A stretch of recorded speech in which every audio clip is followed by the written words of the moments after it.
wàññeeku photographe presse ñëpp xamoon ko ci wàllu tàggat yaram Demba Mballo sànq la ñu ko tàggee man ba may toog dama jàpp ni xibaar bi xëy na wérul woon moo tax tàmbaliwuma ak moom Demba Mballo jiite woon site internet tamit ànd nag fu nekk équipe nationale Sénégal wax dëgg yàlla ku ko xam équipe nationale nga ko xameel ñu koy jaale ay mbokkam di ko ñaanal yàlla xaare ko àjjana. Charles yow it waroon nañ la jaale bi ñuy tàmbali ndax da nga am goro bu wàññeeku ñi ngi koy waaw ñi ngi koy jaale njaboot gi yëpp di ko jaala soxna si. ñu dem ci ñaareeli pàcc bi kon ñaareeli pàcc jàkkaarloo bi Turquie ak Sénégal diggante bi faw ñu waxtaanee ko gannaaw France buuba defe naa ci ñi yàgg naan dañoo jël dëkk bi jébbal ko waa bitim réew États-Unis ci ñu mën a lim. doo bàyyi non sérieusement. waaw doo mbay ma yeggali rek sa exemple yi nga jël si man ngay teggi te bàyyi ma wax sa bopp da nga ko tàmm wax parce que des fois da nga koy déformer da nga ko tàmm wax déformé wu non ni nga koy waxee la quoi xam nga lu mu ko wax nga ci journaliste yi keroog ne damay ne ci couloir di attaquer journaliste loolu fii laa ko am fii bàyyi sama ah baal ko xam nga ñu Pape Djibril naan Pape Djibril attaqué kii Pape Djibril waaf Charles mi moom mujj ñëw arrosé affaire bi bàyyi sama ay kii waa léegi yow xam nga jël exemple bi Pape ah déedéet xam nga kañ naa xam oui ma est-ce que xam daluma sax ba sama baat bi xam nga kañ laa xam ni metti na ko bi mu ko rombee 3 jours après ci couloir yi mu ne ma yow pare gu ñu on a des contrats rek man ko du li may wax a ngi nii. non mais pourquoi man y a Malal y a Charles y a yow déggoo ma de dama ko fekk ak caat bu yaanaa maar ñu doon ko pare recevoir maak Pape Djibril soir d'info mu ne ma maak yow jeexagul man ko du li may wax a ngi nii même ci couloir yi yaa ngi nii xulóog journaliste yi alors gannaaw France ni mu ko doon limee mun nañ ne Maroc Chine États-Unis gis nañ ni Turquie ñi ngi teg tànk léegi ci réew mi bu baax bu ñuy lim rek bu mujj bi mooy stade bi ñu dégg olympique 150 milliards ñoom lañ ko jox ñoo ko nar a tabax AIBD duma lim xëy na ku lim juum ni ñuy wax AIBD ñoom lañ ko dénk ñoo yor gestion bi donc Turquie de plus en plus ak yeneen yu ñu fi tabax stadium omnisport bu Diamniadio bi it ñoom la ñi ngi fiy teg tànk moo tax ñu invité ak Erdogan bëri fi tànk ñeenteelu yoon a ngi nii moom bi mu faloo ba léegi muy ñëw Sénégal bëgg na fi lool président fédération sénégalais yi nekk Turquie mi ngi nii Pape Matar Sow lay wuyoo ñu am mbégte ànd ak moom ci waxtaan wi waaye it ministère des affaires étrangères et des sénégalais de l'extérieur ki leen fi ñëwal tey Babacar Ba lay wuyoo moom it ñu am mbégte dalal ko li ñuy njëkk laaj mooy dégg nañ 1500 Sénégalais yu nekk Turquie Erdogan bi mu fi mujjee ñëw déggoon ak président Macky Sall may leen këyit mais loolu ndax doy na ndax ci ñaxtu yi ma jot am na ñu bëri ñoo xam ni ba léegi ñu ngi continuer kaas këyit ak aussi am passeport ñu ubbil leen foofu ñu mënee am ñi amul passeport Matar yow laay laaj loolu balaa ñuy xuus. waaw avant tout dañuy wax asalaamaaleykum mbokk yi nga xam ne ñu ngi ñuy déglu di ñu bàyyi xel. rawatina tey ci plateau jàkkaarloo bu am solo bi ñi ngi ciy nuyu ñëpp am mbégte it bu rëy ci ñi nga xam ne bokk nañoo ak ñoom plateau doon ko rêvé bokk ak ñoom li kon mbégte mu rëy la ci ñun ñu ciy sant bu baax a baax di nuyu ñiñ fi fekk ñëpp ku mel ni Père Sarle ak grand Bouba grand Papis ak monsieur Fall ak monsieur Ba mi nga xam ne ci ministère bi la jógee Babacar ñu koy nuyu moom it di ko jox wàccuwaayam di la nuyu yow it Nder defe naa ne non der la amul problème booba man comme baat bi mooy dama lay dimbale rek c'est parce que der la c'est pas Nder non j'ai dit der j'ai dit der n'est-ce pas c'est DER der voilà mu nekk lu am solo loo xam ne tamit dañuy nuyu àdduna yëpp di nuyu tamit ñi nga xam ne ñi ngi Istanbul wax dëgg yàlla nekk Turquie boobu ba léegi émission bi tamit jaraloon na leen lu nekk ndax décalage heure bi gudd na ñoom ñu ngi ci 3 heures presque ñu ne woon dañuy toog aussi tamit pour gis lii ñu ciy sant yàlla bu baax waaw comme ni nga ko waxee aussi tamit bala may ñëw ci loolu rek dafa am lu ma bëgg nga may ma ko tuuti rek ndax dafa am lu fi jaar dafa métti woon ci ñun.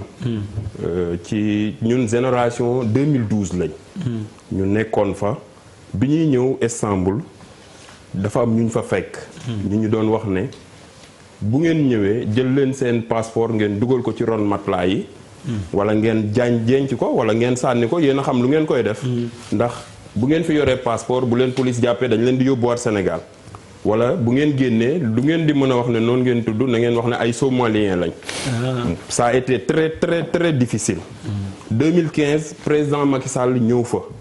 ñu koy nuyu au passage di ko sant bu baax. parce que métti woon na mu jàpp ci. bi mu fa ñëwee pour gàttal rek ci li nga xam ne moom lañ ko wax mooy. su laajee jëndal ñu. su laajee ñaanal ñu su laajee lebal ñu ñun liñ soxla mooy permis de séjour. boo xam ne dinañ ci mën a liggéey dinañ ci mën a lijjanti suñ bopp ci dëkk bi. parce que tamit période boobu métti woon na boo ko amul munoo am accès ci hôpital yi munoo am accès fenn. bi mu ñuy tontu mu ne ñu su laajee jënd dinaa jënd su laajee leb dinaa leen ko lebal su laajee ñaan dinaa leen ko ñaanal xamuñ bu mu def mais am nañ. kon kooku dañ koo war a sant avant tout balaa dara xew. mooy 1500 yi. ci laa jëm si. fi mu egsi ba am si rek comme dafa guddi Istanbul. dina ñëw waaw dinañ ñëw. xam nga mbir boo ko dëxëñee ci dara rek te ñi mu war a leerul ci seen bopp mën na indi après ay détails waat. bi loolu amee commission mixte ñaari dëkk yi am. su amee ñaari état yi bu ñu waxtaanee ba pare dañuy laajaat lenn lañ ci mën a dolli. bi mu amee ambassadeur mu ngi fi woon ñu souligné waat loolu ci kanamu Souleymane Soylu ñëwoon na fi ministre de l'intérieur bu Turquie bi mu amee ñu wax ko moom mu ne pare na pour may sénégalais yi tamit këyit su delluwaatee Turquie. comme ni ko président waxee woon ne président Erdogan accordé na ko seen problème nag mooy fan lañ ñu doon dugal. parce que ci législation turque dañ ne ku fa ñëw te amoo visa. waruñ la may këyit boo fa toogee ba sa visa jeex doo am këyit kon ñun dans les normes dañoo waroon a génnaat dëkk ba am visa bu bees ñëw ñu doog ñoo may séjour léegi ñoom ñu fexe ba lijjanti ko ñu ne léegi kon dinañ régulariser sénégalais yi fa nekk ñu recenser ko ni ñu koy recenser mooy système bi carte consulaire bi ambassade amoon ñu ne nañ recenser waat xoolaat ñaata sénégalais ñoo fa des. ñoo fa nekk ñu amul këyit bi ñu ko boolee mu toll ci 1444 sénégalais 1444 sénégalais yooyu moom lañ jox Turquie yi. ñu dugal ko ci seen machine. bi ñu paree bi ñu leen ko joxee ñu ne nañ recenser sénégalais bu nekk jox ñu benn site boo xam ne moom fa la ñuy jëlee rendez-vous site boobu boo demee ci ñoom www.koweïtdairesi mooy site bi ñuy dugg pour mën a jël rendez-vous. bi ñu ko jëlee. li ñu recensé ñun fédération bi ànd kook sénégalais parce que am na si ñoo xam ne mënuñu woon a am accès parce que seen jàng àggul foofu da nga jël assurance di nga jël contrat kër ak dugg ci site bi biñ ko recensé sénégalais yi fa nekk ñu toll ci 1068 sénégalais yoo xam ne amuñu këyit 1068 moment boobu ñoom ñoo amul woon mais document bi nga xam ne état jox na ko Turquie yi mi ngi tolloon ci 1444 sénégalais. bi loolu amee Turquie yi maye nañ ba fi mu toll nii may nañ 993 sénégalais yoo xam ne ku ci nekk jot nga sa këyit ba mu 1 an humanitaire lañ ñu njëkk a may. parce que boobu système bi il fallait que ñoom ñu xool fan lañ ñu mën a dugalee ba nga xam ne 1444 sénégalais yi fa nekk yëpp duñ mën a ñibbisi di ut si waat visa di dellu si waat. ñu xool ne ñoom mën nañ ñoo dugal humanitaire parce que mënuñ ñu dugal refusé. ñu dugal ñu humanitaire 1 an raxas nañ ñu bañ set bi ñu paree ci lañ doog a mayaat sénégalais yi 2 ans bi 1 an yi jeexee fi mu toll ni sénégalais yi nga xam ne ñoo fa nekk 993 sénégalais jot nañ seen permis de séjour yoo xam ne 2 ans la mu des 75 sénégalais yoo xam ne pour le moment ñoom ñoo bokk ci procédure 1444 yi ñooñu ñoo ci des. ok loolu nag defe naa ne lu leer la. man bokk naa ci ñi ko doon liggéey ak ambassade di yéeg di wàcc di dem ci police ak ñëw lu ma ci wax nit moom luñ mën a kii la. waaw Sow léegi leer na boo ñibbee Turquie doo am problème ak sénégalais yu fa nekk. voilà comme leeral nga loolu léegi mun nañ xuus ci biir débat bi. et bu boobaa Babacar laay waxal Babacar Turquie yi dafa mel ni bëgg nañ fi trop. lu xew feeru Falémé biñ leen di jéeñ la dafa am lu ñu leen fi yàkkal lu ñu yëgul Erdogan daal ay tànkam bëri na fi lu ngeen ko jox wala lu ngeen ko dig. jàmm ak salaam rek. ay ci merci bismillah. beaucoup Pape vraiment di remercier aussi en tout cas le groupe Futur Média ci invitation bi di nuyu aussi sama ñi ma fekk ci plateau bi. vraiment on vous suit avec énormément de fierté.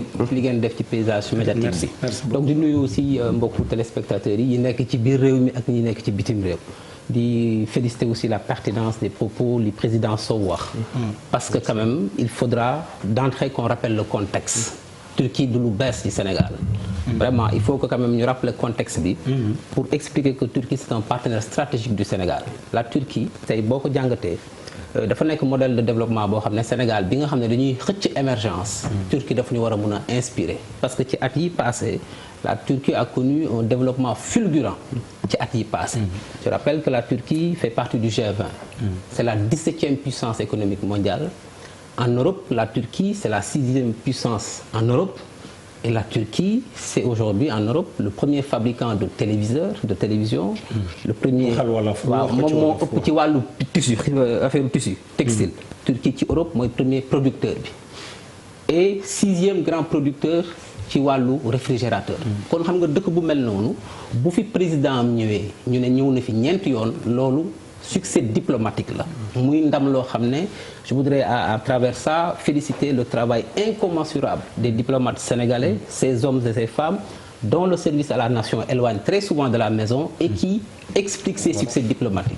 Donc bu ñu ñëwee tey wax nga léegi nga ne buuba da doon ŋàññi ñu ne dañu jëloon réew bi yëpp jox ko français yi jox ko tubaab bi waa tey Baba waxuma loolu waxoo loolu kon Pape nee na dañu ne woon dañu doon kaas fii ñu ne dañu jël suñu économie yëpp jox ko français yi waa tey bu ñu demee ba Sénégal am ouverture Turquie yi ñëw di investir chinois yi ñëw di investir Indiens yi ñëw di investir mais loolu il faut le ranger dans le cadre aussi de succès diplomatique et de l'attractivité Sénégal boobu mooy bi ci jëkk beneen bi boo xoolee ci xayma le volume des échanges yi nga xam ne ñu ngi koy def ak Turquie en 2010 ñu ngi woon ci à peu près 85 millions de dollars.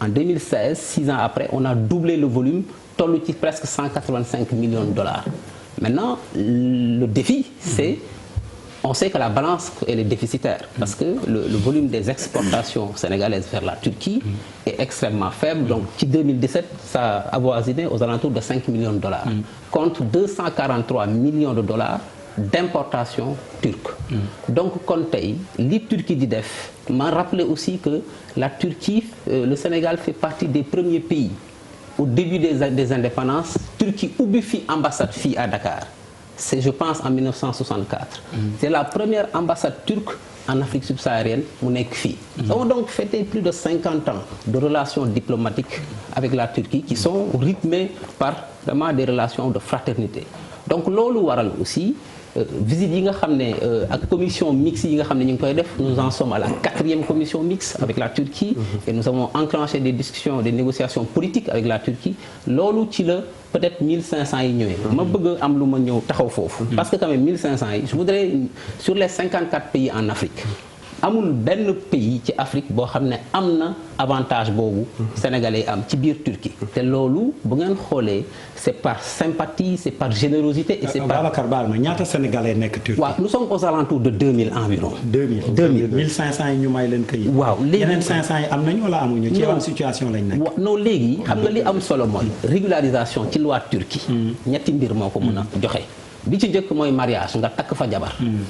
beneen bi ci topp mooy la régularisation par les études am nga jàng fa ba am lijaasa ñu changer la sa papier beneen bi ci topp mooy ñu ne kii nga def étudiant visa étudiant tourisme ak mariage moo la koy ak mariage gannaaw loolu par exemple suñu mbokk yi nga xam ne ñu ngi Istanbul nekk ci secteur informel di jaay la loi ne leur permettait pas d'être régularisés. Ça, c'est la loi. Maintenant, président Erdogan, avec le leadership du président Macky Sall aussi, ça, il faut le saluer, parce que dès l'entame du mandat du président Macky Sall en 2012, il a multiplié les initiatives vers la Turquie. Ba tey investissement yu mag am na fii ci réew mi ci dynamique boobu la nekk.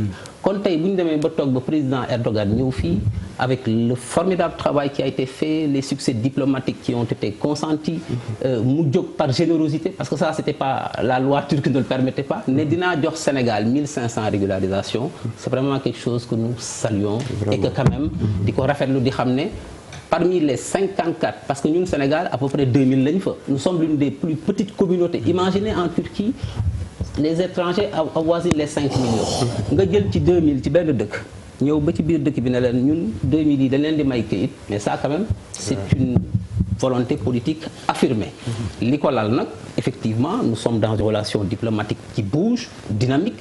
La diplomatie c'est ça ku ci nekk da ngay xool aussi sa intérêt fi mu nekk, mais ñun tey bu ñu demee ba Turquie ñëw ñu aussi am lu bëri lu ñu bokk ak Turquie, parce que aussi c'est un pays à majorité musulman.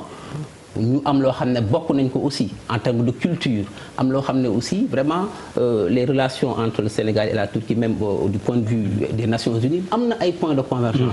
kon tey bu ñu ñëwee ba li ngeen di naan vraiment tey dañu mel ni dañu gis ne Turquie daf ñu song. loolu dañ ci war a sant yàlla. ndaxte tey am na dëkk yoo xam ne bu ñu sañoon. leadership boobu Sénégal am ak attractivité en termes d'investissement bi Sénégal am bu ñu ko mënoon am dinañ ko am maintenant nag les vrais enjeux c'est que ñun nan la ñuy def ba impacter concrètement naka la ñuy def ba secteur privé national bi bu Sénégal mën a gis boppam ci yëf yi. dinañ ci dikk léegi Charles ñaawoon njort ci ni ñuy wax tableau bi ñu dressé nice na, mais ni ñuy wax man li ma gëm mooy les états n'ont pas d'amis que des intérêts. waaw am nga Sow am na lu mu fi wax Sow nee na assurance. donc faaw nga fay assurance. ba pare ñu ne la kër faaw nga fay kër. mooy que dafay jaar yoon. mais xaalis bi fa lay toog. sa lépp fa lay toog. turc yi du nangu di la defaral pour que yow ngay demaat. il faut que affaire yi leer. générosité bi moom terme boobu dama kaa jël teggi tànn teg ko fale. dama gisuma générosité. par contre boo toogee ne l'Afrique mooy l'avenir ñëpp a ngi ne àdduna Afrique mooy avenir ga. nga teg boobu benn ñaar nga am pétrole ak gaz ñëpp a xam que am nga pétrole ak gaz de qualité mondiale ak ay réserves yoo xamante ne xëy na dans les années à venir difficulté dina am ba nga am loolu. 3 Sénégal nekk pays hub sànq rek commissaire banque fi doon wax géostratégiquement ak lépp lu ñu bëgg nekk ci situation bu doy waar nekk ci loolu ñu nekk ci moment boo xamante ne en même temps Europe a ngi jaxasoo Angleterre dem na je pense que heure bi le Brexit ça y est ci heure bi defe naa ñoom génn nañu quoi c'est le Brexit. Europe yor ay problème Turquie bi bëggoon dugg ci biir Europe. bëgg ba léegi bëgg. non ba léegi peut-être plus on ne sait pas. parce que boo xoolee bu baax orientation bu muy jël. leneen la mën a fàttali léegi ça peut on peut aller. mais dafa mel ni amul yaay namp maam la. voilà c'est ce que Erdogan donc visé boo xamante ne voilà notre objectif. voilà c'est parce qu'il y a un échec peut-être wala les prémices ne sont pas garanties. qu'ils ont non changé d'orientation. c'est de l'économie pure et dure lay def moom. mais nag liñ ko bañal teguñu ko fenn. on lui a refusé. non ouais, mais man it teguñu ko fenn. ils ont tout fait. ça c'est le parce que moi ce qui m'intéresse c'est le Sénégal ak ñoom quoi. mais tu es obligé de convoquer sur toutes ces choses là. nga teg ci kaw loolu sànq mu ngi doon def ay statistiques effectivement boo xoolee Turquie c'est un pays partenaire boo xam ne mën na intéressant 2e puissance militaire de l'OTAN après les Amériques les États-Unis 8e puissance mondiale économique c'est quelque chose de très puissant mais malgré loolu yëpp ils ont un problème sur leur balance commerciale la Turquie importe pour 223 milliards de dollars exporte pour 162 milliards ça c'est des chiffres de 2018 donc Turquie dafa am problème aussi lu muy exporter moo ëpp lu muy importer moo ëpp lu muy exporter il lui faut des débouchés te dañu toll ci jamono boo xamante ne avec la Chine qui vient se positionner l'Europe qui se positionne la Russie qui se positionne Turquie mënul tarder dañu apporter beneen affaire Turquie en 1986 ils ont mis en place benn instrument bu puissant qui s'appelle le DEC fa la ñuy xalaat turc c'est l'empire ottoman c'est pas une civilisation qui date d'aujourd'hui dañ yàgg xeex ñoonu économie ñoom xam nañ ko économie géej xam nañ ko économie tissu xam nañ ko sauf que dans le développement monde avec la mondialisation ñoom dañu taxaw pare teg en place seen kii léegi di xool faaw nag Sénégal dans ces 5-7 dernières années Sénégal lu fi am moo bees te boo amee xarit bu mel noonu nga mën fa dugg xaritoo ak moom jox ko loo koy jox te yow xam nga que en retour pratiquement tu vas tout lui donner tu vas supporter mais dette lay nekk.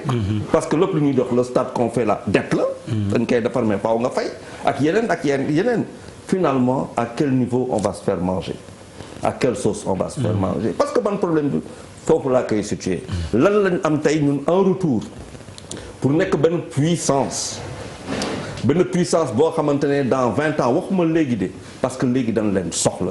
faut pas qu'on se leurre quoi on a besoin de mais lan la ñuy def comme le Qatar nga xamante ne par exemple dans 20 ans dans 30 ans nga xamante ne pour les prochains blocs du ñuy déposer dañu ne gars yi non ñun 10% yi merci léegi da ngeen ñëw ñu fay leen ñun ñu téye suñu 70% yéen ngeen jël 30% comme le Qatar a fait 40 avec des rapports de 60-40 c'est-à-dire que dans les 20-25 prochaines années ce qui est intéressant te là d'accord naa ak moom ci baaluma c'est lan la ñu war a capitaliser ñun Sénégal mais bu ñu amee yeneen dëkk comme Turquie yi ñëw di taxaw di compétir ak yeneen muy Chine wala ak ñu ne tu vas au plus offrant maintenant à quel prix boobu nag defe naa faw tam du wax ak sénégalais yi on parle d'un stade de 155 milliards c'est extrêmement cher léegi lu ma bëgg a xam est-ce que amuloon yeneen offre yu am maanaa et avec peut-être si biir offre boobu loo xamante ne yeneen proposition pour peut-être le même prix ou sensiblement moins parce que aussi il faut pas que le Sénégal se retrouve endetté vis-à-vis de Turquie bu ñu amel leen xaalis bu dul jeex. booba Erdogan mi bëgg suñu dëkk bi ba at mu nekk presque mu jaar fi sa xel teyu ci. mais pour man du affaire tey sax mais question bi ñu war a njëkk a poser mooy yan option la Turquie am ak Erdogan. fan la ñu mën a dem pour comme li Charles di wax exporter plus que li ñuy importer. fan mooy seen marché potentiel. on sait que alternative en tout cas bu Chine pour presque nous les Africains là. c'est la Turquie automatique.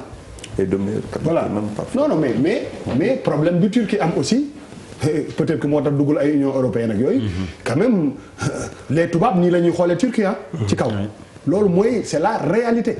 ba pare pour man tous les conflits yi nga xam ne fu mu ne nii dañu stratégique ci monde bi la Turquie au milieu de ça dafay jouer benn rôle bu stratégique.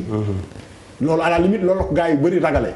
mais en termes de koom-koom ak commerce ak mbir yooyu il faut nga seet aussi ñu seet Turquie yan option la am peut-être bëriwul en réalité parce que defar ay réfrigérateur ak defar ay ak télé.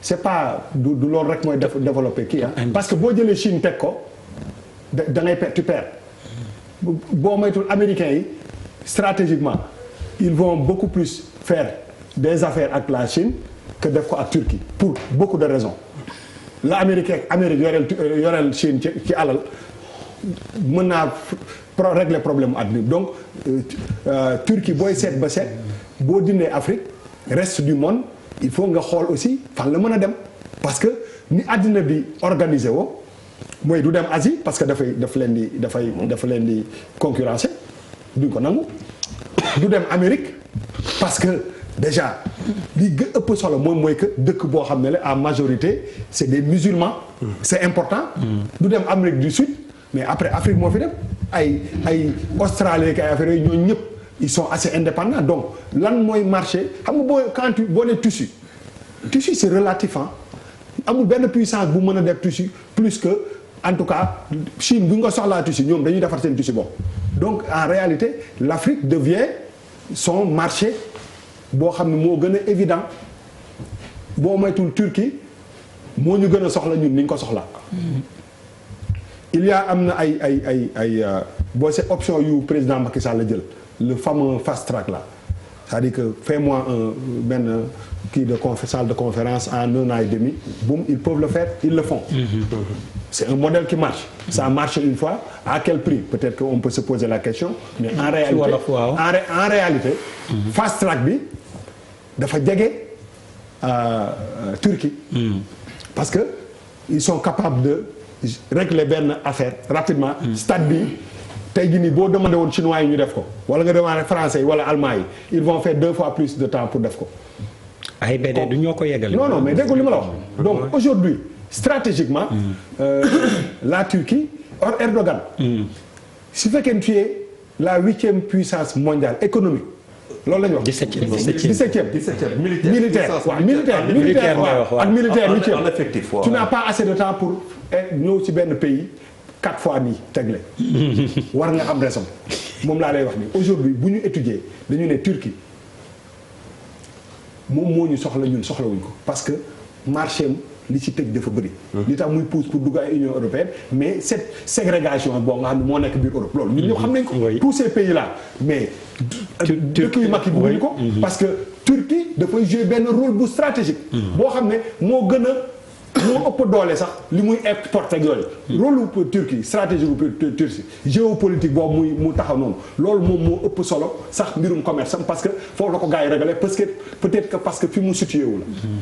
ñëpp xam nañ li xew Syrie xam nañ ci yeneen dëkk yeeg yëpp te foo ci jege rek am na fenn foo xam ne Turquie mi ngi ciy jouer benn rôle bu am important donc pour man marché Turquie boo ci dindee Afrique compliqué dafay commencer compliqué. te pour man foofu la ñu war a poser question donc pour man Erdogan mii di ñëw fii moo gën a soxla président Macky Sall que muy sa président Macky Sall mais nag benn bu tëj. pour tëj waaye ñaari affaire dafa am. boo ma soxlaa nag.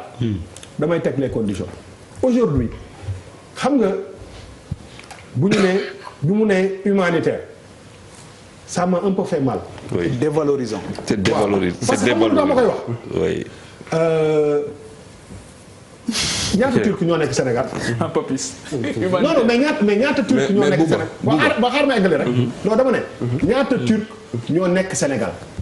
moom motuñu waruñu. voilà donc pour man. un an yi c'est bon. 2 ans yi c'est bon. mais li ñu war a def dëggantaan. tàngal mooy boo amee papier 2 ans. après ñu defal la 10 ans. après ñu wutal la nationalité. ñu traité la comme benn nit bu am valeur.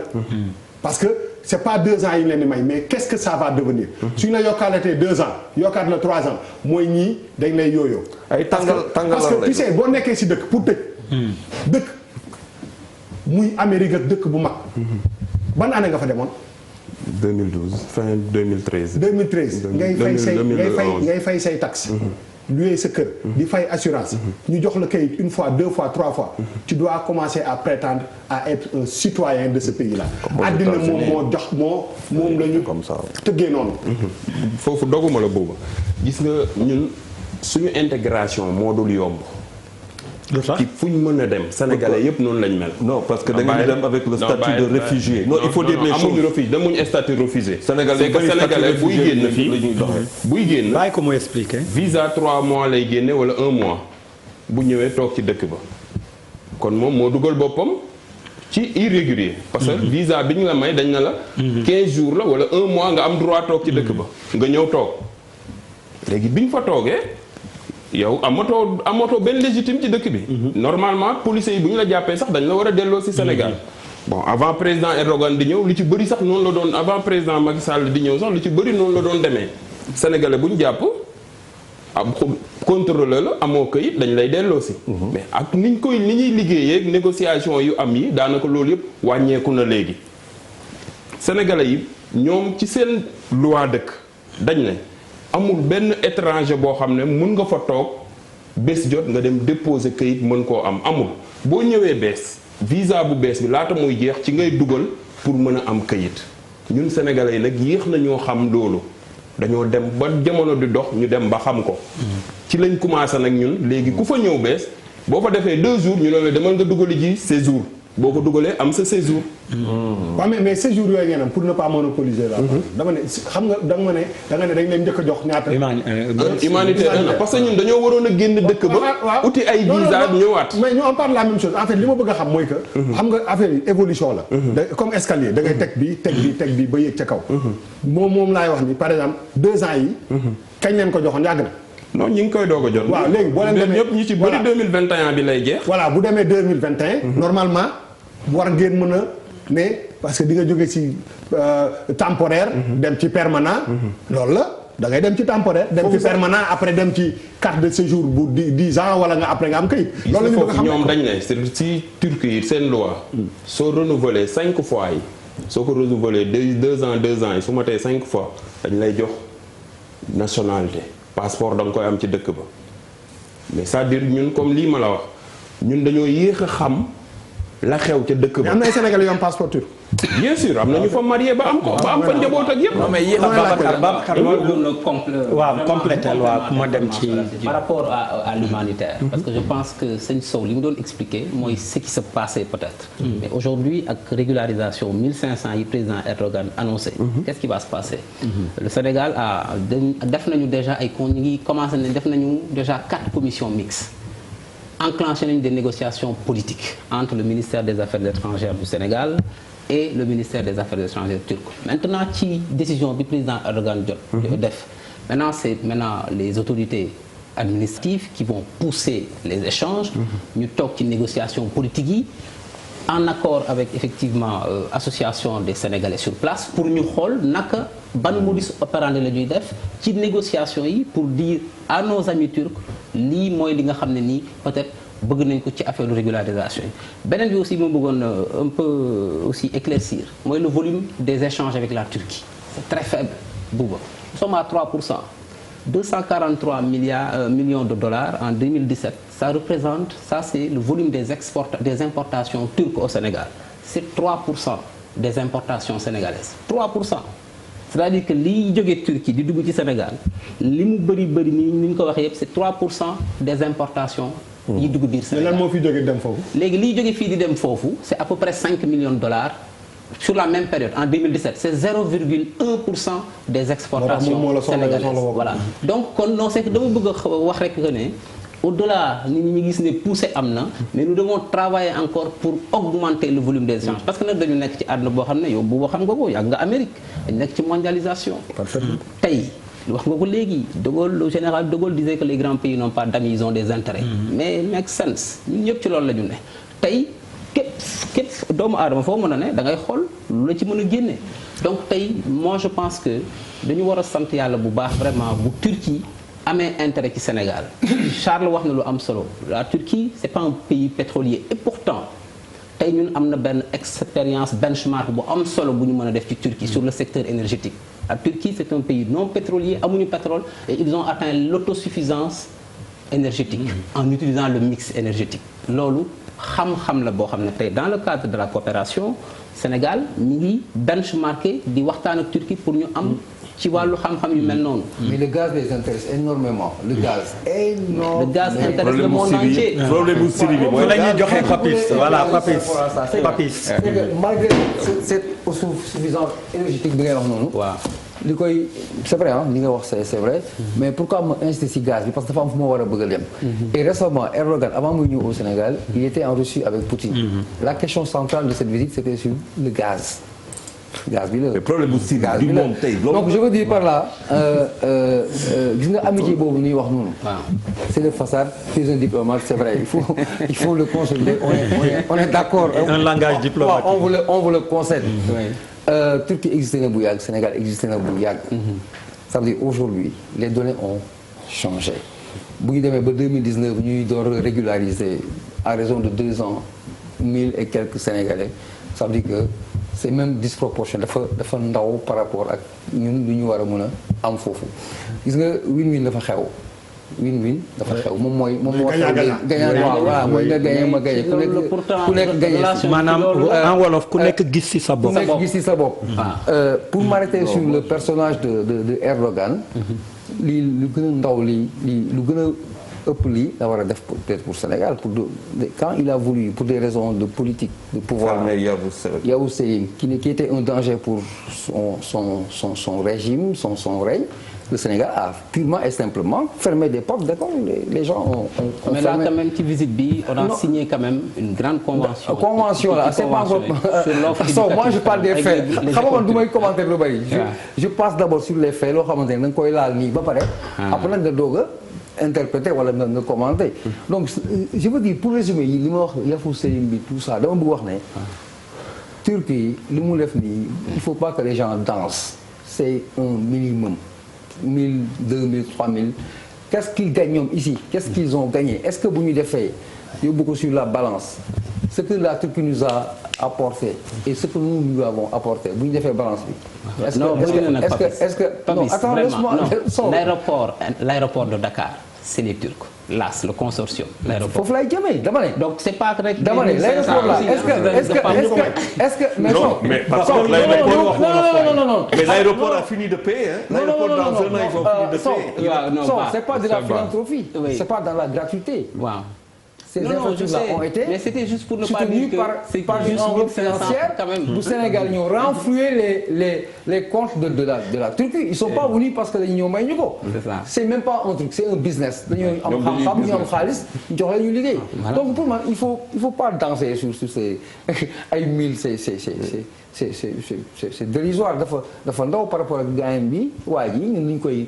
excusez-moi président Erdogan lui apporter son pays mais l'enjeu fondamental je te dis damay glisser romb 1500 yi ñuy joxe nga yaakaar ne c'est parce que le président Sall est beau wala déedéet non c'est parce que Sénégal dafa am benn enjeu actuellement c'est le gaz la Turquie est fortement intéressée par le gaz waa ji si loolu lay dox temps yi le Sénégal an sous peu da koy am donc il faut que qu'il soit ami avec le Sénégal en d'autres termes bu ñu gënoon ñun gën a tëj ñun mën nañ am plus que ça parce que dañoo yor loo xamante ne ñoom moom la ñu soxla. ok. oui c'est ça la du leneen ah y a pas autre chose. mais Papis dafa mel ni da nga foog ne ci bi gaz bi xewee rek ci lañ maye lii. li c'est en 2015. gaz bi 2015 gaz bi kañ la comme débat gaz bi ñu ko xewalee nii. ak par rapport ak bi bi président Erdogan mais Sow ci la fi bëri tànk. voilà mais may kay bi moom ak business bi bokkul. voilà très bien may kay bi ñu may ni koy boole. ça n'a rien à voir ak merci beaucoup voilà loolu laay wax Papis quoi. pour des après ñu avancer ci maye papier bi. groupe sans papier. yi nekk foofu nee nañ toppatoo woo leen. am na groupe bu tudd sans papier xam nga loolu moom. moom laa doon pare mais defal naa bi tamit. mi ngi fi nekk balaa di riiti 1500 yi. pourquoi nga expliquer boobu. oui ma non xaaral rek. non dama koy wax rek. non Papis Nder gis nga dëkk. waaw. suñu àggee ci lii ma la wax lañ doon dund. waaw. àggoon nañ ci nit am na fa tout tànk di jigéen mu def fa 3 jours ci hôpital war a génn amul lum fayee ñu tëj ko àggoon nañ foofu. yàlla di ñu dimbale président Macky Sall ñëw ñu ànd ak moom ci wax ko lii suñu jafe-jafe ci dëkk beeg lu ñu naqari. non politique gu ma non damay wax li am xam nga Sénégal li tax mu garaaw soo waxee lu la nit defal non waaw mais parce que boo ne da ngay politique bu laaj ma leneen ndax xanaa ne laaj ma leneen lu tax nga laaj ma da ngay politique non question bi may laajte nag man maa koy laajte mais nee ma déedéet rek ñu avancé. waaw déedéet waaye man waaye yow groupe sans papier lu ngeen gis nga sans papier xam nga loolu pour man gis nga ñun ñooy dëkk boo xam ne ci àdduna bi ñoo am benn association ñoo am benn kër Tidiane am benn kër Mouride xam nga lu ñu ko may booloo Sénégalais yi dañoo dem ba benn moment ñu foog ne këyit yi dafa jeex maye bi dafa jeex te Turquie yi dañ ne këyit yi niñ ci doon liggéeyee pour mu leer dañ ciy liggéey police di ci liggéey ak gendarmerie ak service secret ngir lan xool ba xam ndax nit ki set na wecc pour ñu mën koo jox këyit procédure boobu nag newul luy yomb dafay yéex mais ñoom ñu ngi toog di xaar. ok Pape Djibril. man déjà ci moom laay njëkkee ah bon je pense que aussi bokk na ci li may coow depuis at yi yëpp mooy recensement par rapport ak les Sénégalais de l'extérieur. et je pense que ne. mooy la gouvernance. je pense que ne li mu wax ci Turquie ne au moins foofu joxe na ay chiffres. te pour man lu liggéey bu am solo la. mooy ñu góorgóorlu ci chiffres yi parce que mënuñu def jël benn décision te duñ ko def sur la base de statistiques yu wóor ci rek lañ mën a jëlee te je pense que talon d'Achille la woon ci affaires étrangères au Sénégal fi mu ne ni Sénégalais yi nekk ci kaso yi Sénégalais yu nekk ci nangam on a un vrai problème dans ce sens là. mais Soñ Sow man langage bi ngay utiliser moom mooy gën a déranger c'est-à-dire que may nañ ñu humanitaire nangam sangam yooyu yëpp man pour man rapport bi dafa war a changer totalement taxawaay bi tamit war a changer posture bi war a changer c'est-à-dire que ngeen bàyyi di gis seen bopp comme ay yalwaankat yoo xamante ni dañuy dem di quémander non yalwaanuñ de non xam nga kuy ñaan la ñuy may. wa parce que dañoo tolloon ci foofu lañ tolloon. waaw léegi man gis nga ba tey dagguma la de mayuñu de dañoo jënd sax ñun ndax fay nañ. waaw mais est-ce que xam nga ne sénégalais bu nekk jëlal chiffre ma woon la. waaw mais non 1068 sénégalais yi ñu doon may. ku ne fay nga $800. kon kay loo fay mayetuñ la ko. non xam nga prétexte waxin la. moo tax wax la ne la wax bi laa bëgg nga bàyyi man léegi. du ma ko bàyyi nag. da ngeen di indi pour ma wax di. waaw mais déglu du ma ko bàyyi damay wax. li ay jàkkaarloo Pape Djibril. non non dama ko bàyyi damay wax da nga fi indi pour nga wax. dafa am waxuma ko mu noppi. daa am waxin. dama bëgg a wax rek ne les mots ont leur sens laa wax c'est-à-dire que tant que ñoo ngi continuer naan dañ ñu may dañ ñu def nangam pour ñu respecter ñu dañuy jafe parce que tey jii ambassade turque bi nekk Sénégal fii mais ñaata commerçant ñoo fay déposer fay seeni frais ba pare du ñu am visa ñu delloo leen ko kenn xamul ni mu toll c'est une manne financière extraordinaire moo tax pour ñëw ci Babacar gis nga ñoom Erdogan ñoom ñëpp c'est-à-dire que il faut que ñu bàyyi di wax ay générosité ay sympathie gis nga Yavuz Selim bi mu fi nekkee Papis brossé na ko léegi 400 familles démunies doon nañ leen supporter man dama am ñu ma ci xam ñoo xam foofu lañ jàngee am na ci xale bu xarañ bu ma xam boo xamante ni mais bac 17 la am aéronautique la def aujourd'hui te Yavuz Selim moo taxoon ñoom muy former ay génération yoo xamante ni du juguler benn gab boo xamante ni sunu état sunu éducation moom moo fayiroon foofu mu def ci liggéey bu am solo 400 familles démunies la amoon benn système boo xamante ni avec le Maarif dañ leen doon ci dugal fexe bañ jàng ci yaa ngi dégg donc ñooñu ñu xëy rek ne dañuy tëj école bi et dans quelles conditions Yavuz Selim a été fermé et on continue de nous dire que c'est des dañu war a Babacar neen dañu war a sant yàlla bu Turquie amee intérêt Sénégal sant yàlla effectivement c'est-à-dire que ñoom ñoo war a sant yàlla xam nga fan lañu war a sant yàlla ñoom luñ ñu digal ñu def ko yaa ngi dégg donc pour man ay rapport naan dañu war a sant yàlla je ne suis pas certain que les diplomates turcs parlent comme ça. non sant yàlla nag Pape Djibril ñun ci la ñu dëkk suba teel ba ngoon. non loolu moo tax ma ne je reviendrai. waaw loolu moo tax ma ne loolu moo tax may wax tout le temps ma ne. dirigeant Sénégal yi dañu war a góorgóorlu wax nga dëgg. ne sant yàlla ndeysaan dañu am askan boo xamante ni dañu wax ne Sénégal rek ngay ñëw fekk dëkk bu tudd xaar yàlla. waaw wala jàmm gën. et malgré tout ça. ñu ngi dee. waaw malgré léegi waaw mais Babacar loolu indi suñu stabilité nag sant yàlla boobu. non mais loolu du stabilité. loolu du stabilité parce que ñi lay dégg nii ñoo ngi ci yeneen situation yu métti. mais li ma bëgg a wax mooy je ne suis pas certain que les diplomates turcs parlent comme ça. Erdogan buy ñëw Sénégal c'est le VRP. du secteur privé. turc. avec loolu laa wax mooy lu dégg. mais ça c'est une évidence. mais chaque président de la République est le VRP de son pays mais Sow kañ c'est une évidence yéen tamit. mais Macron Sarkozy. Chirac. Ouais, mais c'est peut-être pas évident c'est peut-être pas évident pour mais bàyyi ko mu eggali mais dans le rapport c'est pas évident pour nous. mën naa continuer. je suis désolé. waaw léegi ma ne. c'est jàkkaarloo ça passe c'est pas méchant. ma ne léegi boo jëlee ku mel noonu. teg la loolu yëpp te évaluer woo passif bi parce que da nga wax lu am solo. da nga ne déjà 64 ñoom tijji nañ fi ambassade.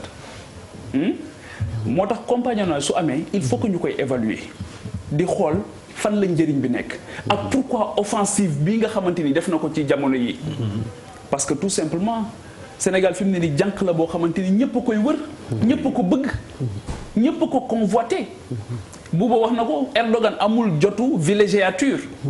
amul jotu vacances bu ñëwee seetlu woo bu ñëwee du bari tànk ci ay comme ni ko ñeneen ñi defee dem Gorée sur les trucs symboliques ak yooyu il n'a pas le temps moom Angela Merkel ñooy Merkel dafa ñëw ci jour bi dellu ci jour bi et ñu ne léegi ñun loolu c'est des succès diplomatiques alors que yow da nga am loo xamante ni moom la ñëpp bëgg ñun ngay fi ñuy xaar fi ñu leen di xaar mooy nan la demee ci table de négociation bi parce que bu dee Chine dafa ñëw ne daf ñu may arène nationale alors que au même moment on a des priorités yoo xamante ni ñoo ngi annoncé ay universités yoo xam gisaguñ xeer tegu ñoo ngi annoncé ay hôpitaux yoo xamante ni gisaguñ xeer tegu ñoo ngi annoncé yeneen urgence yoo xamante ni urgente yoo xamante ni gisaguñ xeer tegu ñu ne léegi may nañ ñu arène nationale d'accord ñu ne léegi dañ ñuy defal benn stade arène bi sax dañ ne woon don la ba jàgg ñu ne kenn xamul mais la question fondamentale mooy quelle est la contrepartie de tout ça aujourd'hui bu ñu construire un stade ñun qu'est-ce qu'on donne en retour.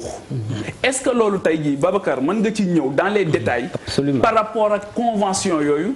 ak par rapport ak lan la ci Sénégal di gagner ci ban durée lay nekk. Pape Djibril pour t'appuyer yëguma fu ñu defee appel d'offre quand même pour le stade. lu tax question la xamuñu comme xamuñu dañuy laaj. Pape waaw. Peut-être qu'il y avait des Chinois. Oui, vraiment. bon même xam nga dama ni yëguma fu ñu defee appel. Je laisserai. mun na nekk journaliste maa la informé nag. Je laisserai mes collègues du ministère des Finances. bu ngeen leen invité ils seront beaucoup plus à même. de répondre sur ce genre de questions man affaires étrangères la nekk Sénégal l'extérieur. Et vous me permettrez vraiment Pape Djibril de rester dans ce secteur-là parce que quand même l'administration obéit à des règles. mais dama bëgg vraiment am lu ma peut-être compléter aussi parce que il faut pas comme dit notre ami résumer la relation à may nañ leen rek 1500 non la Turquie crée des emplois au Sénégal. Babacar wolof ñoo. Turquie. ñaata la ñaata la créé non il faut pas laisser. non comme mu nekk au ministère de l'emploi aussi bàyyil emploi yi affaires étrangères teg ko. non bu leen ko sot. mais bàyyi ma ñëw rek buuba. gaa ñu bàyyi ma ñëw. parce que li ñu wax nii d'accord mais Sow. bu mu la dox ci sentiment. non c'est pas Sow. il crée de l'emploi aussi mais ñoom il crée de l'emploi ici. dinaa ko ñoom ils cherchent à en trouver ailleurs. waaw mais c'est normal en dehors du Sénégal. mais ñun mais ñun Sénégal Mali mooy suñu premier client Sénégal. Mali mooy suñu premier client. Mali moo ëpp li muy jënd ci ñun c'est notre premier partenaire commercial mais ñun dañuy dem Mali di jaay di fa ut koom di indi biir Sénégal. loolu yeneen dëkk yi di ñëw di def il faut quand même dañu nekk dans un contexte de mondialisation. Mali li nga xam ne ñëw Sénégal da ngay jël train 6 000 francs. waaw ba tey à Dakar tu n'as pas de visa c'est pas comparable. Je suis désolé Sow président sénégalais dem Mali c'est pas comparable. bu président sénégalais dem Mali. ànd ak des chefs d'entreprise ànd ak gouvernement bi dem di négocier mais c'est le même rapport qui s'installe dañu fa dem. pour des débouchés de notre économie. donc li ma bëgg indi léegi li ma bëgg a compléter. mooy il faut pas comme lan foofu lan lañ fa am comme succès. au Mali mais Mali ñu c'est notre premier partenaire commercial. waaw d'accord mais dama ne. xam nga c'est-à-dire que tey Mali moo ëpp ñun li ñuy jaay Mali la ñu ëpp lu ñuy jaay parce que quand même tout ce qui rentre au Mali passe par le port de Dakar. d'accord naa ba tey xam nga. mais non li ma bëgg a expliquer. Pape mooy. il faut pas dire que c'est simplement 1500 la Erdogan ñëw c'est un petit truc 1500 non balaa loolu ça c'est vraiment une petite chose. Turquie investir na fi investissement yu am solo wax nañ ko léegi l'aéroport international Blaise Diagne. c'est pas un investissement mais sénégalais yi xëy di liggéey. aéroport bi sénégalais yi xëy di liggéey. dañ ko fay. sénégalais yi xëy di liggéey. sénégalais yi xëy di liggéey. soo da ngay wax leen nga bàyyi nga bàyyi aéroport bi c'est bas. waaw mais c'est sénégalais yi liggéey ci aéroport bi. mais ñooñu ci investissement Turquie la jógee. non mais xam nga tey bu Turquie ñëwee. tabax na fi aéroport mais loolu quand même dañoo yeggali. waaw dañu yeggali mais c'est quand même ci consortium bi état du Sénégal mi ngi am 34%. non Limac am 33%. Suma am 33%. loolu non marché construction bi ça ça apporte combien en termes d'argent la ñaata la andi. waaw mais xam nga comme je dis de façon macroéconomique man tey je suis pas qualifié. pour di dugg ci ay montage financier yooyu ça vraiment je pense que bu ngeen invité nos collègues du ministère des finances ils pourront le dire mais man dama bëgg a wax impact diplomatique bi am ba Turquie mën a ñëw tey. di fi créer de la valeur parce que man impact financier boobu nag laay xam man. c'est-à-dire pas des chiffres ay statistiques. ça veut dire que la Turquie. n'est pas venue au Sénégal. pour tabax li delluwaat si Europe daf si dugal si poche lu bari. mais bu dugalee ci poche ça c'est le capitalisme. mais c'est pas que je déteste mais ça c'est le capitalisme. mais quand même am na ay sénégalais yoo xam ne tey ñi ngi xëy di liggéey ci investissement yooyu Turquie def fi beneen bi ci topp au-delà parce que on a parlé de il y a le marché il y a la gare des gros porteurs. exactement foofu ngeen ci tollu yi ñaata milliards la ñi ngi ci. ñi ngi ci est-ce que le stade wax nañ ko léegi non presque pare na waaw presque pare na mais aussi les Turcs sont aussi dans le domaine sanitaire non ils sont aussi dans le domaine sanitaire il faut aussi que loolu sénégalais xam ko les Turcs ñi ngi investir aussi dans le domaine sanitaire bu ngeen ñëwee fii ci Sacré-Cœur le truc am na fi benn hôpital boo xam ne Turquie ñoo ko fi def fii Cardiolife ah ñoom ñoo leen tabaxal hôpital. non waaw mais xam nga en fait c'est global. léegi loolu bàyyi koog santé comme yow nee nga. non non da ngeen naan lan lañ fi def non dama leen di wax li ñu fi def yëpp. non non bu ko def bu ko def si Pape si. mais boo xëy la Turquie investit dans le domaine de la santé mais quand même on s'en félicite. quand la Turquie investit dans le domaine de la santé xam nga ñoom ñëwuñu rek investir business rek dem. ñaata lañ fa def. ñi ngi investir non encore une fois le propos c'est pas de dire ñaata lañ fa def. mais gis nga mais c'est la même chose DER gars yi DER dafa am benn waay bu jógee France le centre d'oncologie à Diamniadio. mais Turquie ñoo koy def. mais dafa am benn waay bu jógee France oui dafa am benn waay bu jógee France dafa am benn waay bu jógee France. indi fi sabre jël ay convention yu dul jeex dem c'est-à-dire que yooyu ñu ñuy compal noonu. sabre ah oui oui sabre jaasi c'est-à-dire que yooyu ñu ñuy compal noonu. di jouer ci suñu naan ay defal nañ ñu fii benn clinique defal nañ ñu mais suñu minerai de fer bi ñaata la est-ce que évalué nañ ko. est-ce que tey jii minerai boobu tey jii boo demee ñun Mauritanie am na fer. waaw mais Mauritanie demal xool ni ñu defee seen aujourd'hui c'est plus de 5000 employés. oui. de 5000 emplois qui sont créés. tey jii boo jëlee c'est 15% du PIB. c'est-à-dire que tey jii ñun nan la ñuy def. ba am encore une fois li ñuy wax tout le temps un transfert de compétences et un transfert de technologie c'est une grande question moo tax ma ne encore une fois succès diplomatique yi ngay wax. waaw fi ñu koy xaar. ci les diplomates. c'est que ñu nekk ay athlètes de la négociation. mais ci la ñu ne. non. Pape may ma maa koy yeggali. ba pare dama ko bëgg a laaj beneen affaire. non nañ delluwaat aéroport. à part les papiers aussi. may ma papier yi ngay waaj. si ma mémoire ne me trompe pas. à 90% la xam nga yaa ngi wax sànq aéroport man la dañu yeggali rek. à 90% lañ ko fekkoon. 10 milliards suma juumul lañ ci def. obtenir la convention pour 25 ans. kooku am na sénégalais yoo xam ne bu ñu laan ko laajoon ñu def ko ci. waaw mais xam nga loolu. lu tax bon ñun damay laaj rek pour mais xam nga explication. y a une question de vision politique. boo xam ne Sénégal dafa oote PSE. muy la politique le référentiel de la politique économique et sociale du Sénégal président Macky Sall indi ko teg ko. Pape c'est un très grand intellectuel yow xam nga àdduna bi ni mu tëddee. il faut pas aussi que bu ñuy wax. non déglu rek Pape il faut que quand même bu ñuy wax ñu wax li nga xam ne mooy li nekk. àdduna bi ñu ne le Sénégal est un petit pays mais c'est une grande diplomatie. le Sénégal 60 ba léegi ñu ngi soog a am pétrole te génnagul ñu ngi soog a am gaz te génnagul depuis 1960 phosphate lañ fi amoon ak gerte ak jën. ak or. mais or bi sax c'est dans le PIB du Sénégal l'or n'a pas d'impact je parle à un niveau macroéconomique. et c'est ça le problème. non xam nga la première source de devise du Sénégal c'est loin d'être l'or. très loin c'est le tourisme et la pêche. c'est la pêche. donc xam nga aussi on est dans le macro vraiment. mais si on a de l'or mais c'est pas ça n'impacte pas le PIB du Sénégal. malgré tout ça li ñu am bëriwul mais 1960 ba léegi Sénégal mi ngi dund di rayonner loolu lan moo ko waral xam-xam matière grise ba tey ñu ne Sénégal teg na un plan prospective à horizon 2035 ba tubaab yi di daw di ñëw mais li ngeen wax léegi dëgg la booba wax na ko l'Afrique c'est le marché de demain tout le monde le sait. à l'horizon 2030 on va doubler. C'est le marché de demain. Est-ce que c'est pas le seul marché d'aujourd'hui peut-être. Non, le plus grand marché de Erdogan. Voilà mais xam nga à l'horizon 2030. waxuma loolu c'est une. mais à l'horizon 2030 l'Afrique va doubler sa population. c'est 2 milliards. mais tout le monde sait que c'est la future zone de prédilection de l'Europe. mais quand même tey bépp jiitu réew. mais ci loolu nga ne tey le président Macky Sall buy déplacé wu di dem à l'étranger di yóbbu les hommes d'affaires sénégalais c'est pourquoi.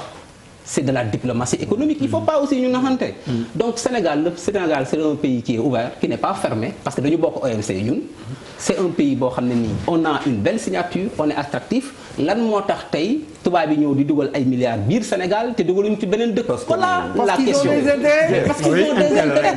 mais ñun aussi ci seen intérêt yooyu ñun aussi dañ ci war a faj suñuy soxla. pour comprendre ça mais ñun tam dañ ci war a faj suñuy soxla. Babacar s'il vous plaît déglu leen Charles. Babacar je te reconnais pas. waaw Charles. Sow lunette yi. du ma wax marque Turquie nga ko jëndee. non wax nga ou pas. ah mais Sow wuyu ko laaj bi am na lu mu wundu. Turc moo ko defar. waaw Turquie moo ko defar. Turquie ñoo defar. oui li na marque la ñoom ñoo ko defar. verre ak lan lañ koy defar. du suuf. waaw. suuf amul nga am après sidérurgie. non là après tu fais le reste. mais matière première bi. voilà Turquie seen problème yëpp mooy matière première.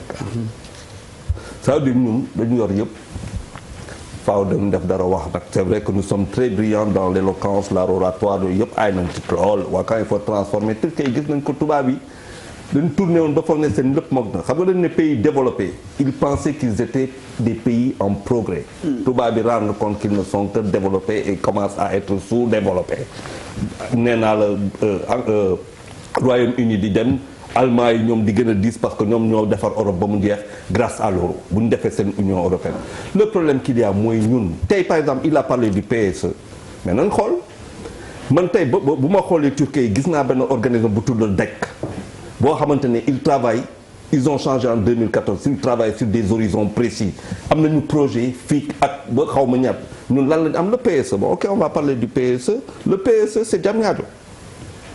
Le PSE c'est un stade de 150 milliards le PSE c'est un train de 1000 milliards bientôt boo xamante ne fii lañ fi am ku fi toog patron wu TER toog fii nañu le 31 xaw ma le 30 novembre lay TER yow ñu ngi en janvier te boo moytul ba déwén moom doo gis TER buy dawal bu ñu xoolee bu baax loolu yëpp et qu'est-ce qui se passe derrière Turquie ñooy ñëw di defar ak yeneen tubaab yi ñooy ñëw di defar lan mooy valeur ajoutée boo xamante ne léegi si tàng-tàng bi yaa ngi koy am lan mooy retombée yoo xamante ne loolu moo indi tey jafe-jafe yu ñuy dund si dëkk yi alors maintenant hypothèque sur quand même suñu pétrole parce que ñu ngi commencé di lakk loo xamante ne ñëwagul kan moo koy fay tu penses que c'est le régime là qui va le payer suñuy doom dañ ko fay fayaat Turquie yi mooy lu ñu fi wax Sénégal dëkk boo xamante ne bu neex la mais man am ba grande question mooy que bu ñu paree lii yëpp suñu niveau d'endettement rek ak Turquie waxuma la Chine ak ñeneen mais Turquie rek fan la ñuy toll ak ñoom.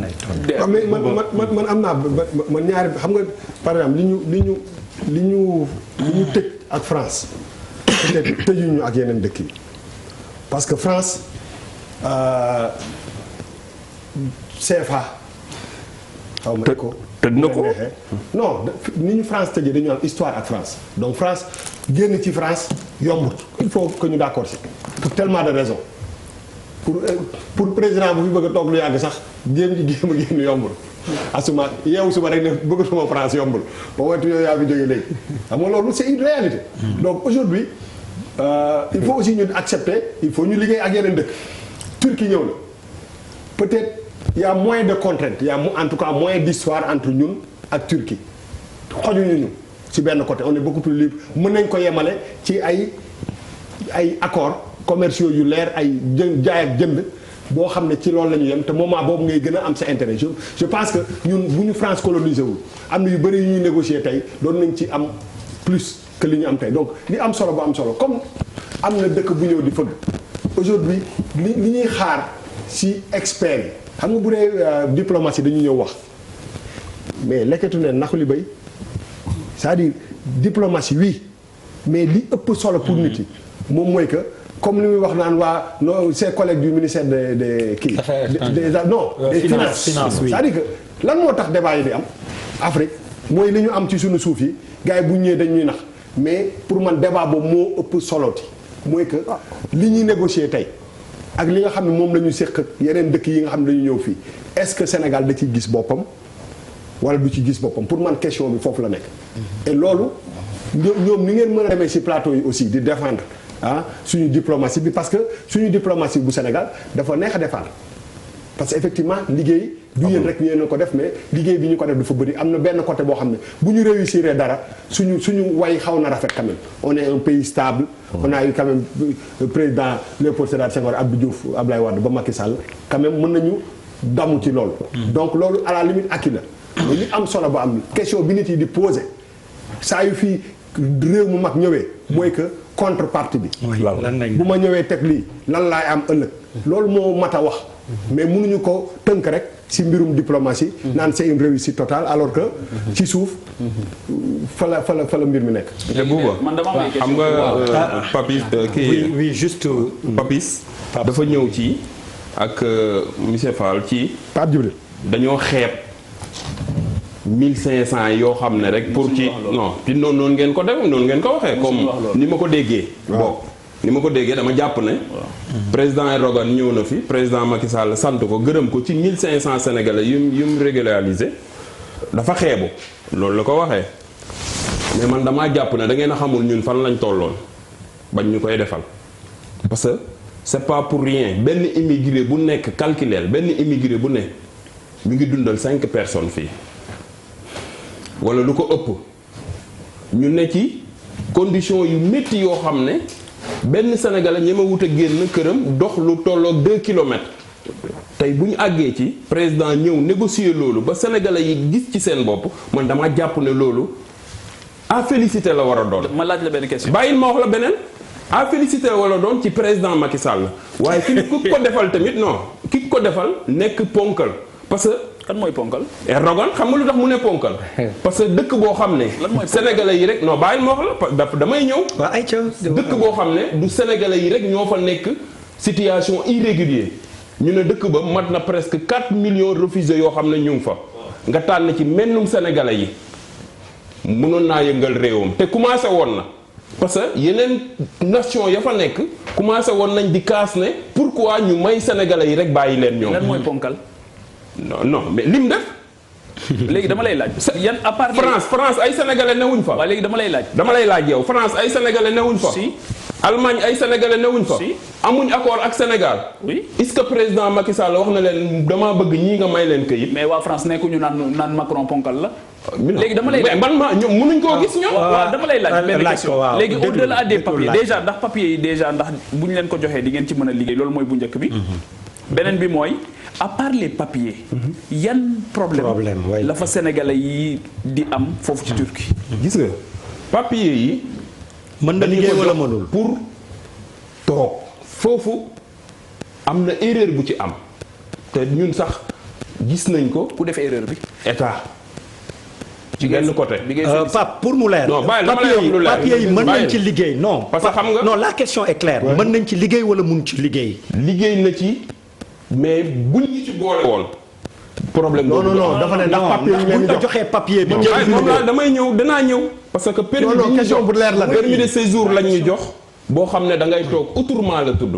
mais du calissement parce que ñoom calissement mooy pour nga liggéey. calissement easy kon mënuñu ci mooy nga liggéey. liggéey. léegi ñun mënuñ ci liggéey. C'est grave. mais bàyyil non attends c'est pas grave. parce Si. que jox la papier boo xam ne état mënoo ci liggéey Sénégal ni amul mu njëriñ. demee mennum sénégalais la ñuy fekk mu toog fenn.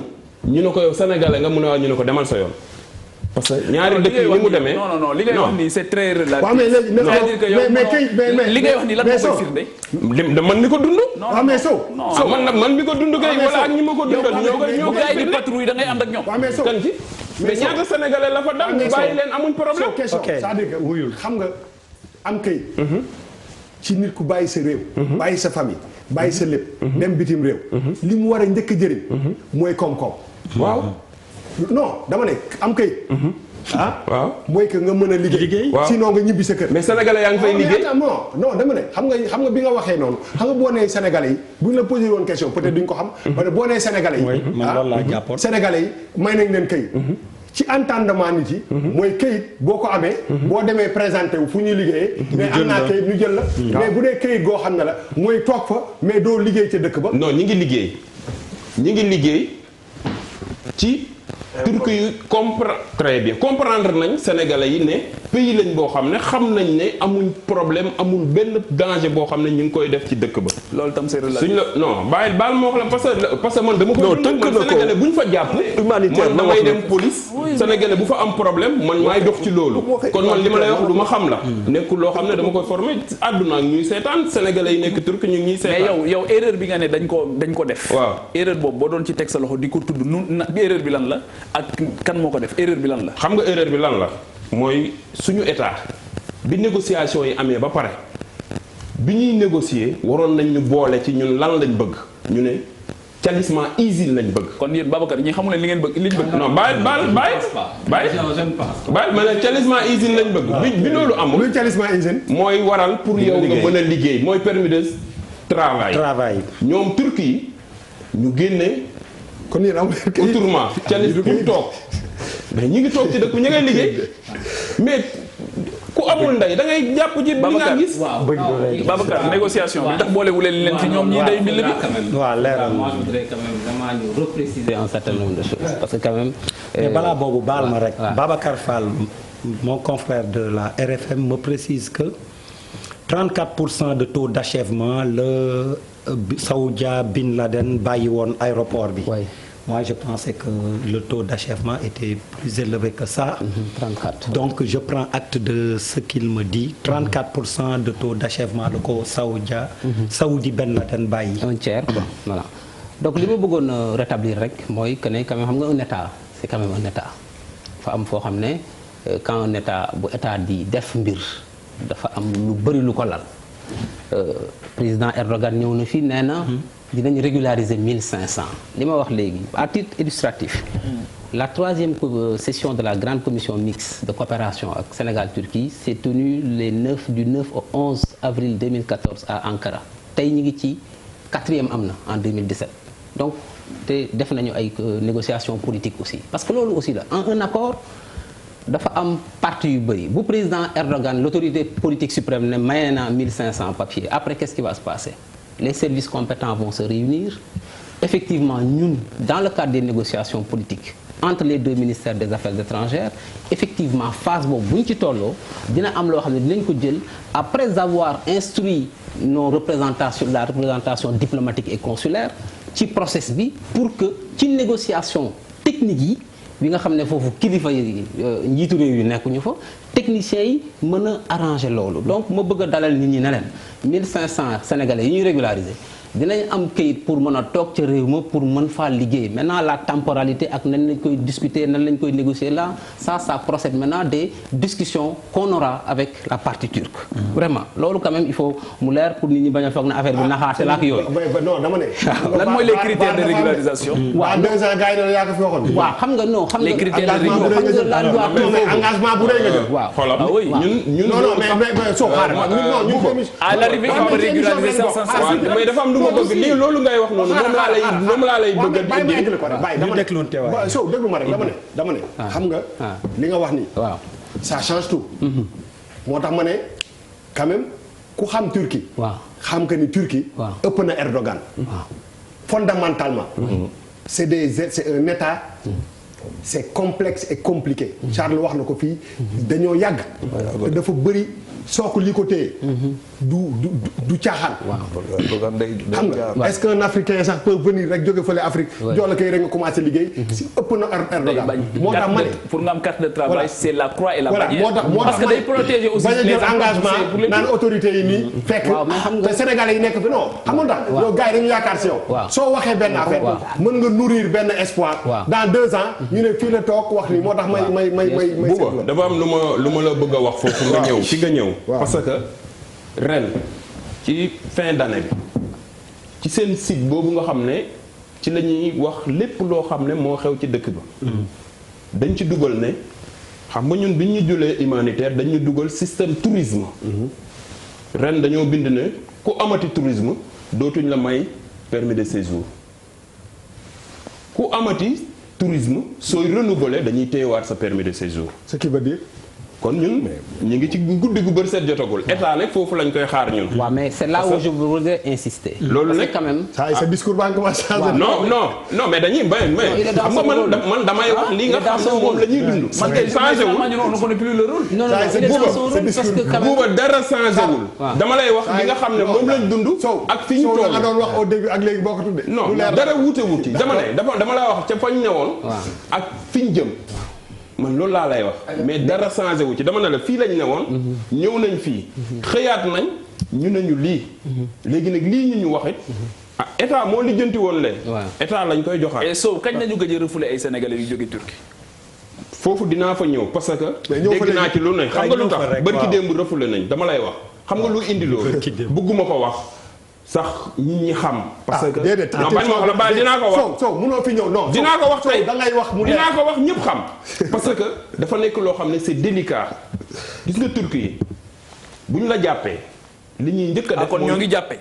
non bien sûr. da nga ne bu ñu la fekkee nga toog di boo nee Sénégalais nga dañ naan la demal. waaw dañ lay bàyyi am na si ñoo xam ne dañ lay jàpp mais fu ñu la jàppee boo amul këyit mun nañ la bàyyi ko mun nañ la jàpp. mais dama lay wax dama ne d'accord très bien suñ la man mii jàpp nañ ma fa. d'accord très bien. man jàpp nañ ma tëj ma ci kaso bi keneen dañ koy jàpp mus nga gis Modou bu ñu dul tëj. non yow yaa ne non dama lay wax ne la mais bul jël boobu position rek téye ko fa da nga koy yóbbu feneen tamit. déedéet du ma ko yóbbu yow da non Pape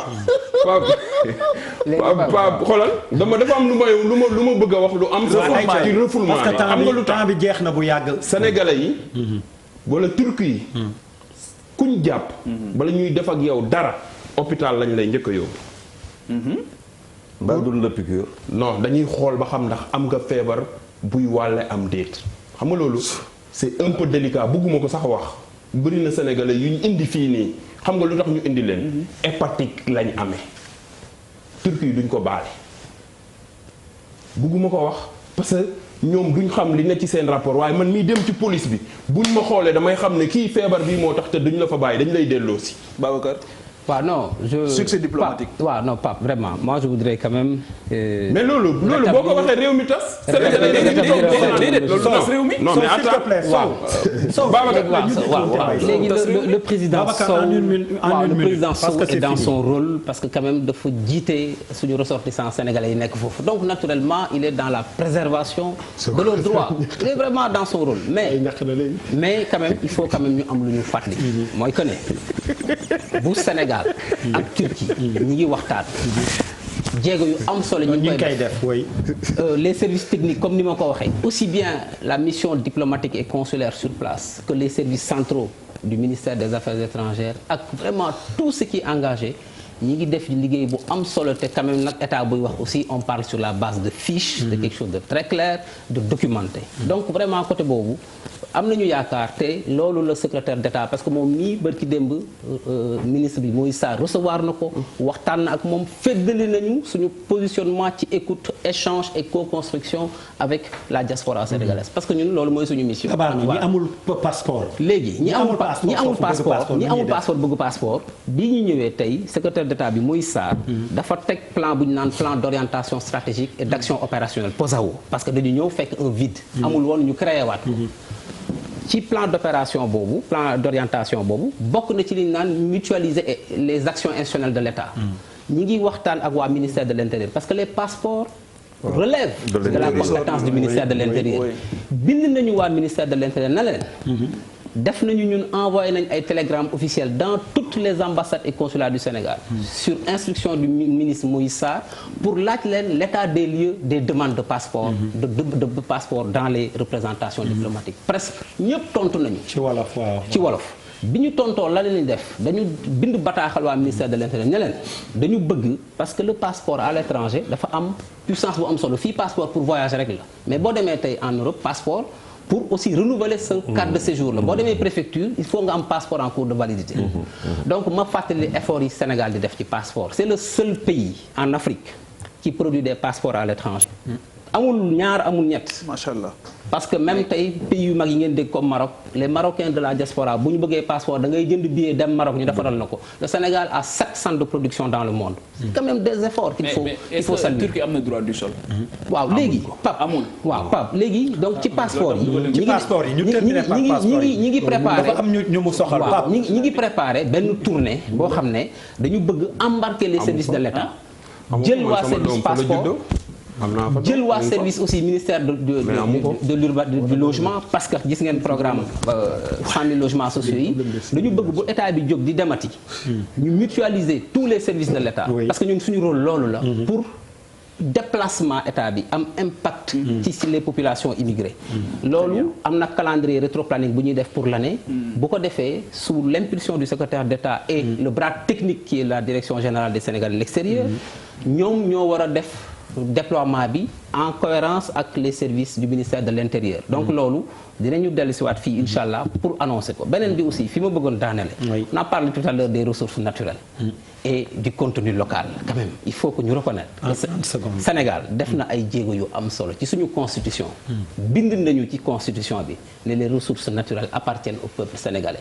samedi bii passé man ànd naag ministre bi Moïse Sarr ñu dem ministère du pétrole sous l'impulsion du ministre Makhtar Cissé ñu dajale 80 experts de haut niveau ay doomu Sénégal yu nekk ci major yi compagnie yi gën a ngand ci àdduna pour ñu indi seen xam-xam ñu xalaat naka la ñuy def ba suñu pétrole beeg suñu gaz bi ñu gis suñu bopp loolu mooy taxawaayu plan Sénégal émergent di aussi leadership bu affirmé bu président Macky Sall am te ñun vraiment ci Sénégal de l'extérieur c'est l'impulsion que donne que l'impulsion loolu secteur privé local de s'il vous plaît Sow non may leen ma Sow tu es dangereux Sow émission bi jeex na en une minute dama bëgg nga wax il est dangereux outre problème mu papier lan mooy beneen jafe-jafe jarul expliquer yeneen yan jafe-jafe ngeen xaar ñu taxawu leen bon li ñuy xaar ñu taxaw ñu avant loolu. dañu am non jàppale ma Sow may ñu. dañu am nag ñun aussi tamit programme boo xam ne dañ ko bëgg. parce que ñaari dëkk yi gis nañ seen bopp ci coopération bi. mais ñun sénégalais ya fa ne. mënuñu gis suñu bopp ci ni affaire bi di doxee. PSE bi xamuñ lu xew. xamuñ yan ak moom la état am ci ñun. ñun it xamuñ lan moo ñu war ci moom. biñ ci xalaatee ñu ne dañoo bëgg forum de l'investissement et de l'habitat. waaw lañ fa bëgg a organiser. comme le président Erdogan li mu def bari ki démb.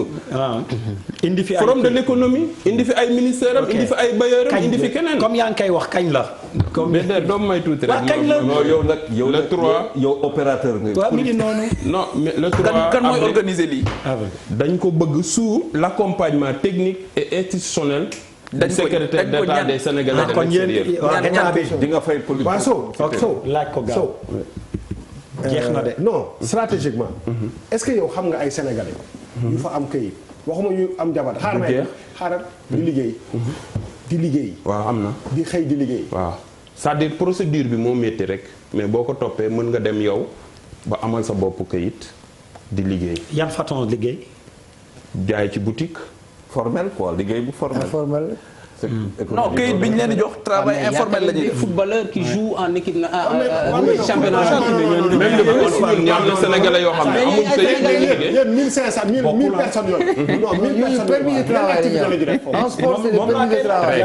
gis nga loolu gis nga Sénégal il faut lii am ñu mën a xam ñun lan la ñuy def ci réew mi. mais lan ngeen di fi mu toll nii ñun ñi ngi yow président war na xam lan la gars yi di liggéey. waaw mais bu ngeen buñ amul lii duñ ko wax boo ma dégluwul du ma la ko wax. waaw maa ngi lay déglu. fi mu toll nii lu tolloog 20 cargo mi ngi turc yoo xam ne ay sénégalais ñoo ciy liggéey. di importer ay bagages di ko indi fii. cargo bu nekk chaque samedi lu mu gàtt gàtt dina indi 5 tonnes marchandises fii ci Sénégal. D'accord. non mais d'accord. waaw da nga koo xeeb. mais damaa d'accord ak yow. non mais Pape toi aussi mais Sow dama ne d'accord.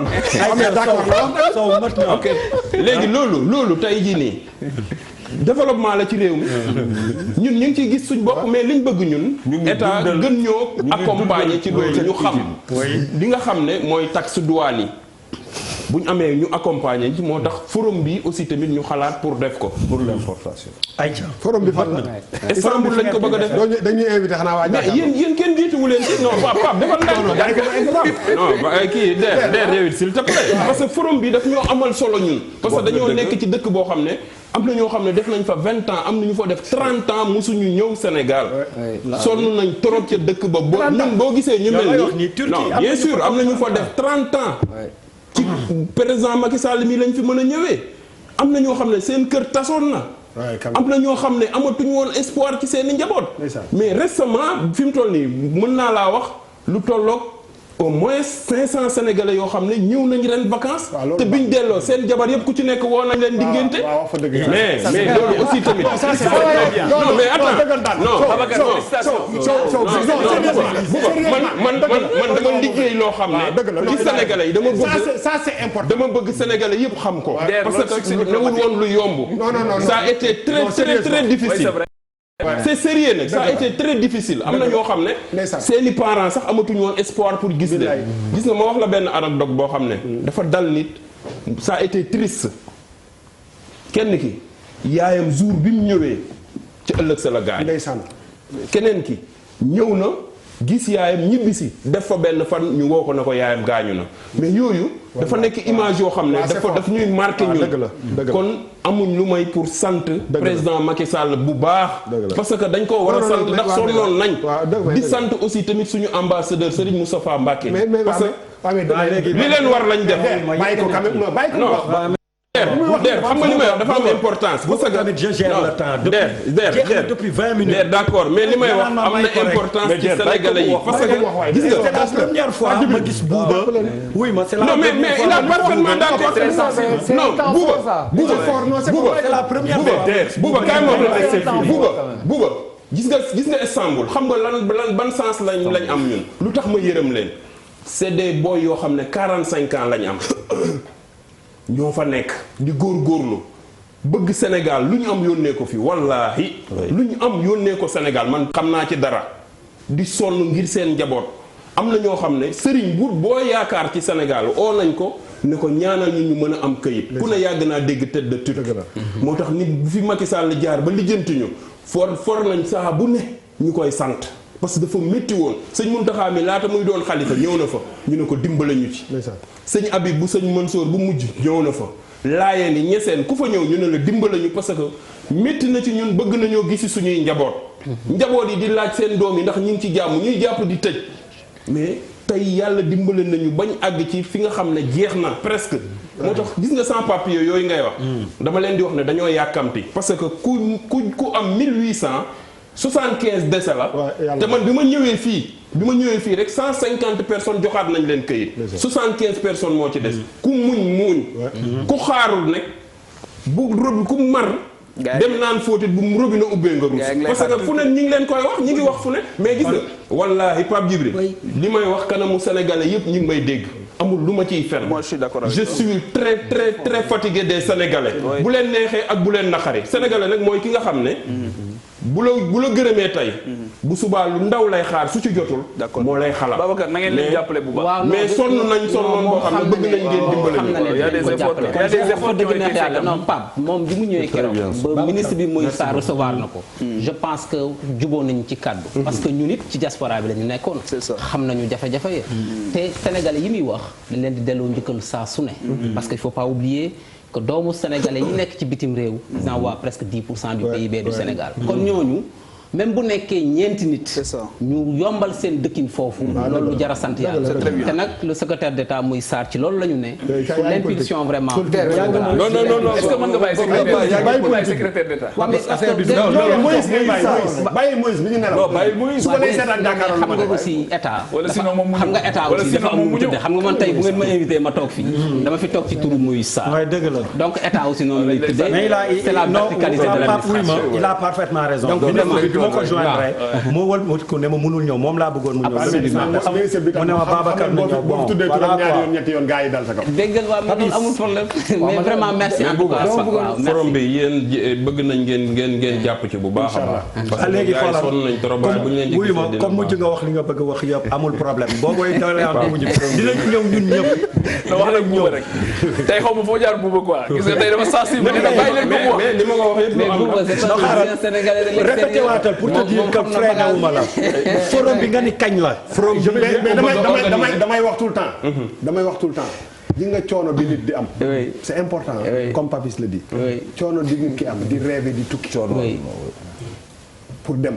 Amérique France fu la neex bu ko raw 1000 fois moom ngay am pour ñibbisi c'est vrai xam nga li ma la bëgg a dem bi li mu lay jaral boo eggee bu foofu c'est ça xoolal pour ñibbisi waat li mu lay jaral moo koy ëpp 10 fois moo tax kuy tukki rek ak yooyu yëpp war loolu yëpp da nga ko war a intégrer waaw c'est dama bëggoon par rapport ak 10% yi nga wax noonu chiffre boobu lay taxaw waaw je vais aller plus loin c'est que c'est pas parce que immigrés yi ils sont 10% la ñuy andi 10% ci PIB bi c'est une bonne chose bénéfice la mais le fait que nga nekk sénégalais foo mënti nekk même boo andul 1% dañ la war a jàppale moi je suis sous ce rapport logique boobu laa nekk képp kuy doomu sénégalais foo mënti nekk si àdduna dañ la war a jàppale mais pour revenir à Sow man xeebuma 1500 yi non ku amul boo 0 1 moo tane 0 mais dama bëgg mu comprendre aussi du yelwaan du neexal bu ko Turquie defee tey c'est parce que am na lu tax ñu def ko loolu laa bëgg mu